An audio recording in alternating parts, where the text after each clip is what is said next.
Today I want to talk to you about why pain is necessary for happiness. We all have to. Everyone just tries to run away from it. Now this might sound paradoxical to some of you, like why isn't the opposite of pain happiness? And the answer is no.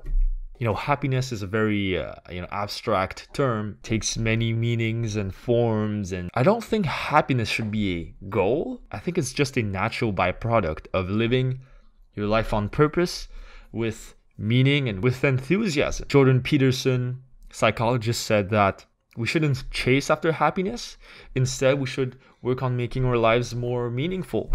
I think he was right on that, even if it's meaningless. So why is pain necessary for happiness? Throughout evolution, throughout history, we've always built things to make life better. We've constructed cities. We went out to hunt animals to survive. We did agriculture.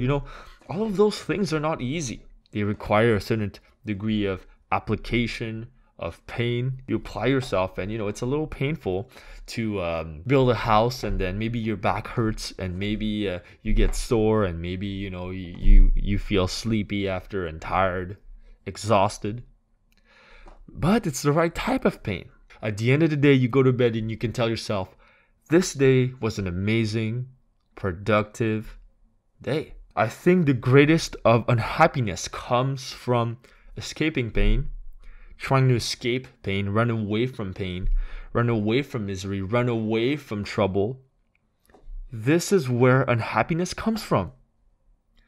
It's not from escaping pain that we're happy. It's by embracing pain that we'll be happy. By facing pain every single day. The past few videos I talked about how to structure your life to be happier. So paradoxically, to be happy on a consistent basis, you have to structure pain into your life. The right type of pain. For example, would you rather suffer the pain of feeling lonely and isolated, unfulfilled while you stay at home doing nothing? Or would you rather have the pain of going through social discomfort, getting yourself out there, speaking to people, taking risks, growing yourself, developing social skills, even if it's really hard and painful? Which one would you rather have? Something to think about. We have to structure the right type of pain into our lives. Going to the gym, by default, it's painful. Of course it is. But it's the right type of pain. I made this video because I got inspired by RSD Max. He made a video about how to be happy. And he talks about what makes someone unhappy is the lack of difficulty, the lack of constraints, the lack of pain. Because if everything is going too well in your life, you will find problems no matter what.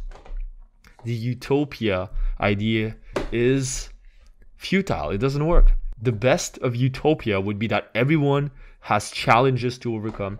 Everyone has a mission to fulfill. That would be the right utopia. Not a life of pleasures where you have infinite money. No. A life where you have a life purpose. So it comes down to life purpose, right? Book that I wrote that you can get in the comments below for only fucking $3. Check it out right now. It's very cheap for a reason, so all of you guys can have it. Back to the video. So why do we love films, for example? Films, they have a bit of drama in them. They have a story in them. If the film had no story in it, it was just positive all the time, it would be boring as shit. Boring as shit.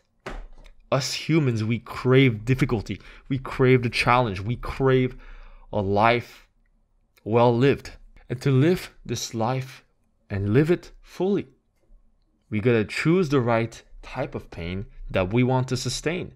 As Mark Manson said in one of his books, The Subtle Art of Not Giving a Fuck, that I also put a link below. For example, for me right now, is it comfortable for me to speak to this camera right now and make this video, push myself to be productive? Well, quite honestly, right now I feel pretty thirsty. I'm kind of warm in this sweater, to be honest. This mask is not always comfortable.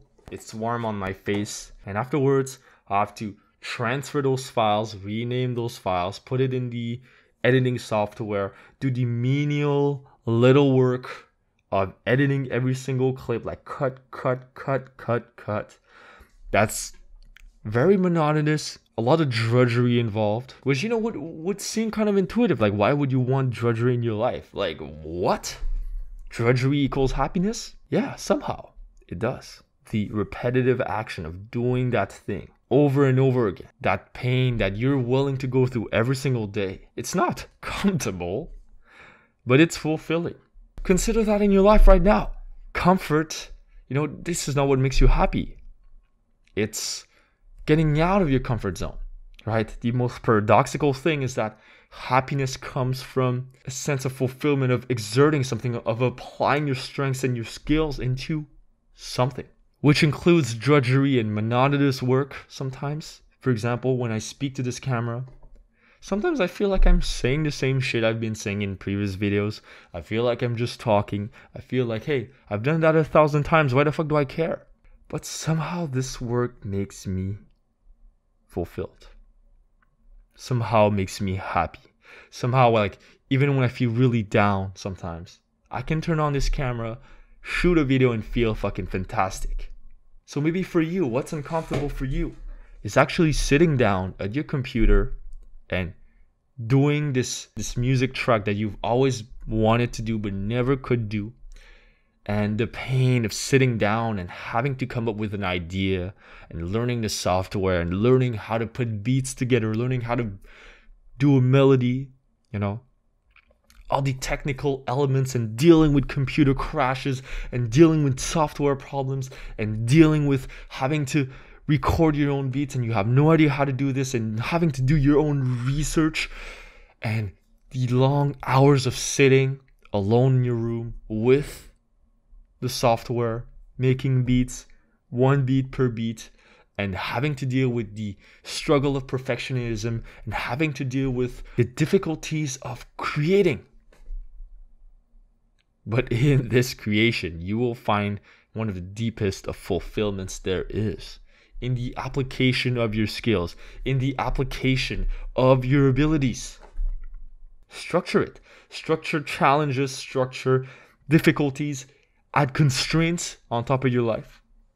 Hard constraints, not little constraints like, oh, I'm gonna take a 10-minute walk every day. No, that's not enough. It's a great starting point, but for example, what made me happy, you know, is structuring discomfort in my life. So what type of discomfort did I structure? Going out, meeting girls once a week, socializing, okay? I have a bit of social anxiety, so this is not comfortable, but I structure it in my week. So then I have scheduled discomfort, scheduled pain. Video editing, you think it's always fun?